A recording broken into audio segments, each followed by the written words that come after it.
Urban Outfitters was on the hunt for new workspace. They were spread in several different locations in downtown Philadelphia. They had grown wildly over the years. So Garth and I went for an interview in the afternoon with the team. We sat around a table. They asked us lots of questions, talking about our beliefs, our philosophies. They took us on a little tour of the Navy Yard in Philadelphia, where they were planning on renovating 5 buildings for their new world headquarters. There wasn't much discussion about scope of work or the budget or anything, just more about how we would approach, a complex buildings that were quite old, had been abandoned, boarded up since 1994. Jeff Shear flew out, met the client, and basically won the project in under a week. And it's a time-sensitive project. We needed to be done with construction. In other words, move-in needed to happen in the spring of 2006. So be able to take a design from beginning to end in a normal process might take 2 years. This project had less than 18 months from design to move-in. They had a budget that was established early on by the CEO of $45 million. And just putting pencil to paper on the back of an envelope, I knew that the 300,000+ square feet was not going to be possible for what they were talking about for $45 million. But I said, well, they must know something I don't know. I'm not going to prejudge that. We'll see what we can do. When we first were hired to do the project, the buildings were in horrible shape. The Navy had abandoned the buildings, turned off the heat, so all the insides, all the paint popped from the interior of the buildings. We had a great challenge in front of us to transform this into an exciting campus. And we did so by peeling off those layers of paint that were there, just lightly brushing them off, but then sealing them so that we could show the layers of paint that existed.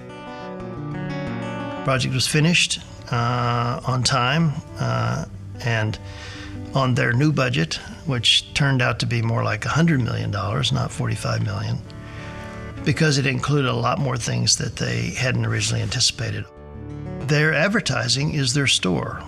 All of them are unique. All of them, when they can, are in found kind of buildings, old theaters, old warehouses, old garages. So they've spent literally 20 years since Dick Hayne opened his first store, centering a brand around architecture of the store. So they had a lot of experience in renovation, they had a lot of experience in design, they have a lot of experience in construction. And that experience was to be laid on top of our process. Building 543 for Urban Outfitters was probably one of the most challenging for lots of complex reasons. One, it was a huge industrial space used for bending plates for ships in the hulls of ships. And how do you occupy space that's 85 feet high and 85 feet wide and 400 feet long? It's a huge volume. It was the space that was done last because it was so complex to understand and to figure out what to do with. By far the favorite building that I like to go into with visitors is Building 543. And in the very south, you see the windows and you see a giant aircraft carrier that's parked outside the campus. But then in the foreground, you see all of the different parts of this eclectic building. It's just fun to see the expressions on their face. It's just wow, because there's no other place they've ever been. I should say there's no other place like it.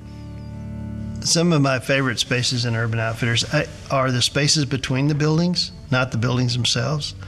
Because it's a series of 5 or 6 buildings that are also part of a larger whole, our work was not just limited to the actual buildings, but also the space in between.